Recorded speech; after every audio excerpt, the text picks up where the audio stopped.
Hi guys, so makuha tayo ng gagawin nating burong mustasa. Ayan, tingnan nyo naman ang lalaki ng kukunan natin. Ayun o, isa pa.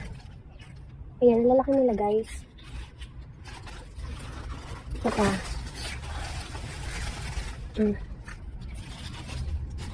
Gusto ko yung medyo maliit lang para madali siyang gawing buro.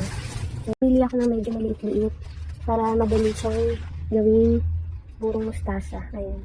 So, okay na to. Ayan o, ang dami. Ayan. Ayan guys, yung nakuha natin, ang dami o.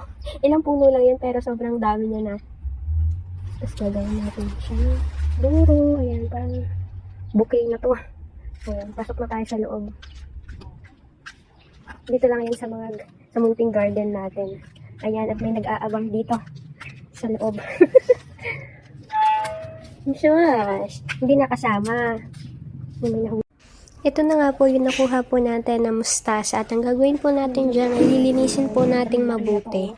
Hindi na po natin yung tatanggalin isa-isa sa kanyang pinakang tangkay. Ang gagawin po natin dyan ay huhugasan po ng mabuti at patutuluin. At ayan, pagkatapos nating mahugasan ng mabuti at makatulo po siya ng bahagya, ay nag-prepare po tayo dyan ng asin. At yan po yung gagawin natin. Kumuha po tayo ng mustasa at lalagyan natin yan ng asin. So, ito po yung proseso ng paggawa po ng burong mustasa. Ayan, lalagyan lang siya ng asin. Tapos, ayan, pipisilin natin siya gamit ng asin. Hindi naman po yung sobrang madudurog na. Kumbaga, yung parang gumagawa din po tayo dito ng kimchi. Ayan, nilagyan natin ng asin. Tapos, ipipress natin siya dun sa asin hanggang parang medyo mag-shrink na siya guys. So, ayan. At uulit-ulitin lang natin yan sa lahat ng mustasa na nakuha natin.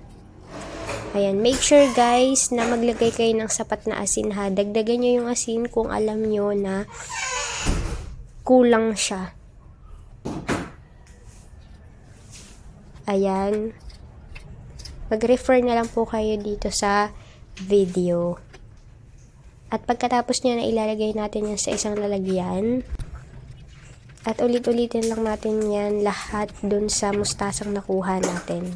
Napadami nga yung pagtanim natin ng mustasa guys. Kaya ayan, nag-isip ako ng iba pang mga pwedeng luto or pwedeng gawin pa sa mustasa. Kaya ayan, nagkaroon tayo ng idea na bakit hindi natin iburo. Since nakikita ko minsan sa palengke na merong nagbebenta ng burong mustasa.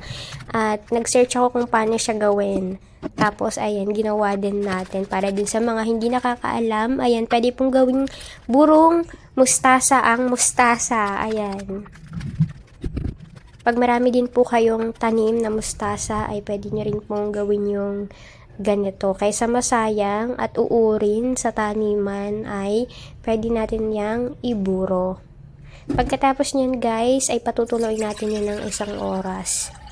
Tapos habang pinapatuloy po natin yung mustasa, ay yung pinaghugasan guys ng bigas, ayan, ay pinakuluan natin. Pag kumulo na, patayin lang natin at hayaang lumamig. Tapos, after ng 1 hour, binalikan natin yung mustasa kanina. Tapos, ayan, nagtubig na siya. At ang gagawin natin, ipipress natin yan para mawala yung excess water niya. Ayan. I-press nyo lang, ayan, pisilin nyo para mawala yung mga tubig para naman hindi ganun kaalat yung ating burong mustasa. Tapos ayan, kumuha kayo ng isang lalagyan na malinis. Ayan, pwedeng bote, pwedeng tupperware, kagaya nung ginagamit ko. At ayan, dyan natin na mismo lalagay guys yung ating mustasa. At ayan na yung nagawa natin. At nung malamig na nga yung pinaghugasan ng bigas na pinakuluan natin, ay ilalagay natin, ibubuhos natin dyan sa mustasa. Dapat lubog na lubog guys ha. Lubog sa water yung mga mustasa. Ayan, sapat na tubig para talagang maburo yung mustasa natin. Wala kayong ibang ilalagay dyan. I-ferment lang natin yan ng ilang days at pwede na siya guys.